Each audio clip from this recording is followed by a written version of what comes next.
Coucou les amis, j'espère que vous allez tous très bien. Aujourd'hui, on va travailler avec un butternut. C'est la saison des courges, nous sommes en automne.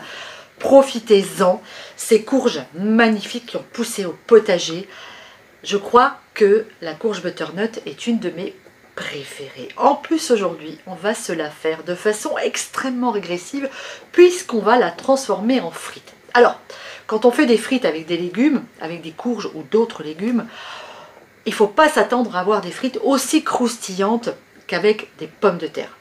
Mais je vais vous donner une petite astuce pour essayer quand même d'avoir un maximum de croustillant en réalisant des magnifiques frites de courges. Vous allez voir, c'est ultra simple. Je vous l'ai dit, c'est extrêmement régressif et c'est juste un pur délice. Allez, c'est parti, on y va.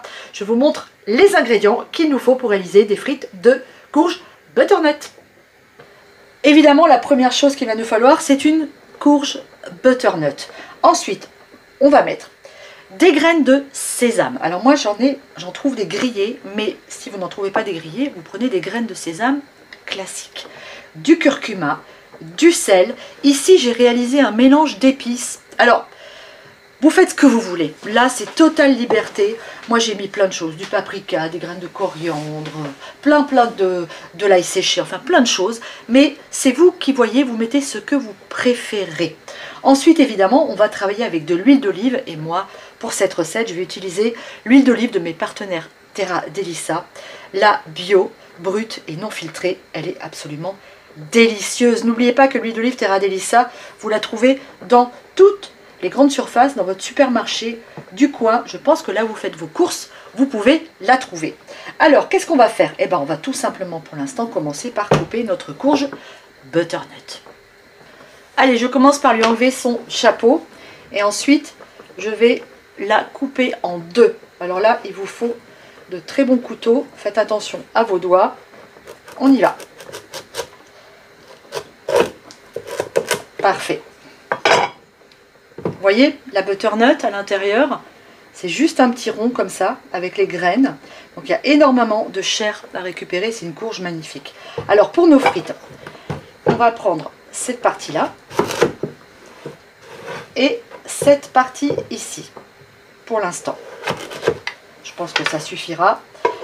Après, vous faites selon le nombre de convives, hein, bien sûr. Et ici, on va pouvoir tailler des beaux bâtonnets. Maintenant, on va tout simplement l'éplucher avec un économe.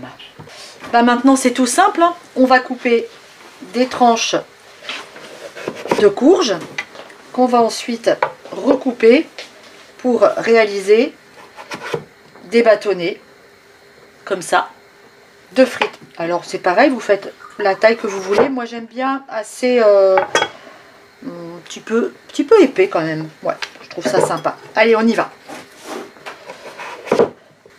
Mes frites sont coupées. Alors vous voyez qu'avec une courge, même pas entière, on a des frites pour 2 personnes sans souci. Les petits résidus, c'est-à-dire les coins comme ça, là, qui sont pas beaux à mettre en frites, vous gardez tout ça aussi, bien sûr, vous le gardez, vous allez enlever les graines, vous allez l'éplucher et vous ferez une purée avec, ou une soupe. Maintenant, on va s'occuper de nos frites et on va les mélanger dans notre mélange d'épices. Dans mon mélange d'épices, je vais ajouter 2 cuillerées à soupe de sésame, une cuillerée à soupe pas tout à fait pleine, hein, même presque une demi, de curcuma. On va mettre une cuillerée à soupe de sel. C'est parti. Et j'ajoute 2 belles cuillerées à soupe d'huile d'olive.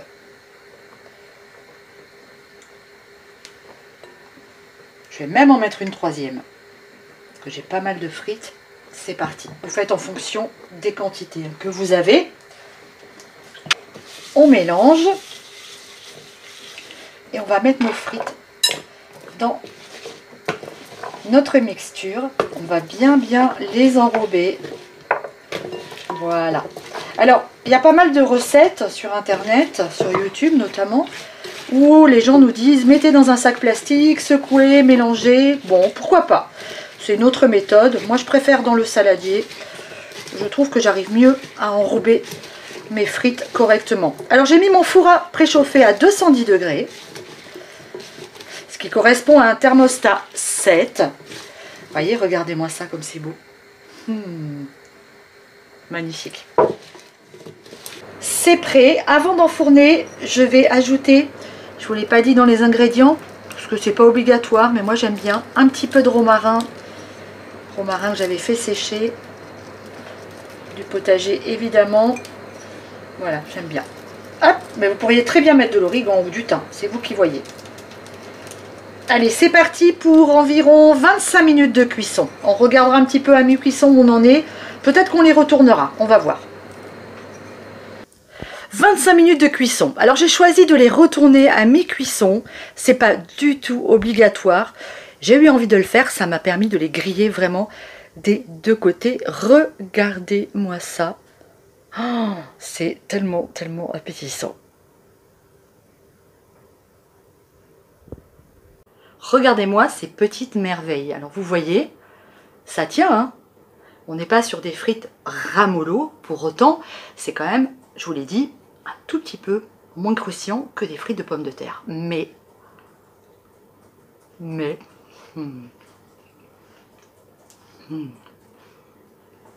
c'est tellement moelleux à l'intérieur. C'est un pur délice. Alors, c'est parce qu'on va mettre beaucoup d'herbes et de graines autour qu'on va permettre d'avoir des frites quand même qui se tiennent. Oh, c'est tellement bon. Évidemment, ces petites frites là, vous allez les manger avec le ketchup fait maison. Et là, bah, les amis, c'est que du bonheur. Oh là là, c'est fou, c'est un truc de fou. Oh, c'est tellement bon. Allez, c'est délicieux. Je vous embrasse parce que mes frites refroidissent. Gros bisous, à mercredi. Bon début de semaine à tous. Ciao.